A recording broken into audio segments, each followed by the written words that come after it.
Tata Motors के share में निवेशक ऊपरी स्तरों पर फंसे हुए हैं। 52 हफ्ते के हाई से शेयर अब तक 45% से ज्यादा गिर चुका है। सवाल ये है कि क्या अब आगे टाटा मोटर्स के शेयर में खरीदारी लौटेगी? हाल ही में कंपनी ने पैसेंजर व्हीकल और कमर्शियल व्हीकल को अलग करने का फैसला किया है और इसी के साथ कई वरिष्ठ अधिकारियों ने कंपनी छोड़ दी है। आखिर क्या है यह पूरा मामला? कंपनी के लिए यह बदलाव कितना फायदेमंद होगा और इन्वेस्टर्स के लिए इसका क्या मतलब है? चलिए विस्तार से समझते हैं। टाटा मोटर्स ने मार्च 2024 में एक बड़ा फैसला लिया।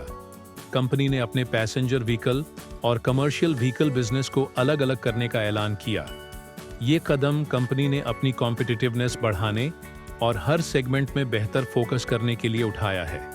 इसके साथ ही कंपनी ने अपने शेयर होल्डर्स के लिए वैल्यू बढ़ाने का भी लक्ष्य रखा है। लेकिन इस बदलाव के साथ ही कंपनी में कई बड़े अधिकारियों ने इस्तीफा दे दिया है। अगस्त 2023 से अब तक कम से कम 6 वरिष्ठ अधिकारी कंपनी छोड़ चुके हैं।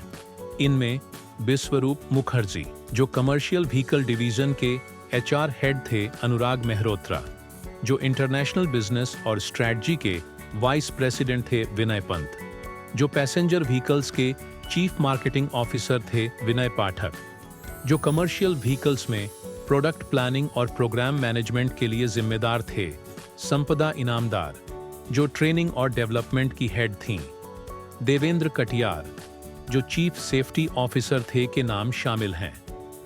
इसके अलावा आशीष तेंदन, जो स्मॉल कमर्शियल व्हीकल्स के सीनियर जनरल मैनेजर थे, ने भी इस्तीफा दे दिया। टाटा मोटर्स का डीमर्जर प्लान एक लंबी प्रक्रिया का हिस्सा है। कंपनी ने 2021 में ही अपने CV और PV डिवीजन के लिए अलग अलग CEO नियुक्त किए थे। 2022 में पैसेंजर व्हीकल्स यूनिट को एक सब्सिडियरी कंपनी के रूप में अलग कर दिया गया था। अब यह डीमर्जर इसी प्रक्रिया का अगला चरण है। कंपनी ने इस प्रक्रिया को सुचारू रूप से चलाने के लिए executive search firm Egon Zehnder और consultancy firms Boston Consulting Group और मैकिन्से की मदद ली है। यह फर्म्स कंपनी के टैलेंट मैपिंग और डीमर्जर की रणनीति पर काम कर रही हैं। बाजार के जानकारों के मुताबिक डीमर्जर कंपनी के लिए एक पॉजिटिव कदम है। इससे कंपनी की ऑपरेशनल एफिशिएंसी बढ़ेगी और हर सेगमेंट अपने कोर काम पर फोकस कर पाएगा। ये डीमर्जर कंपनी को पैसेंजर व्हीकल और कमर्शियल व्हीकल सेगमेंट में मार्केट शेयर बढ़ाने में मदद करेगा। इससे निर्णय लेने की प्रक्रिया भी तेज और प्रभावी होगी। साथ ही लंबे समय में ये कदम शेयर होल्डर्स के लिए वैल्यू क्रिएशन का मौका लेकर आएगा। टाटा मोटर्स के शेयर की कीमतें डीमर्जर के ऐलान के बाद से 30% से ज्यादा गिर चुकी हैं। लक्ष्मीश्री इन्वेस्टमेंट एंड सिक्योरिटीज के रिसर्च हेड अंशुल जैन का कहना है कि टाटा मोटर्स का शेयर 659 के सपोर्ट जोन के आसपास है।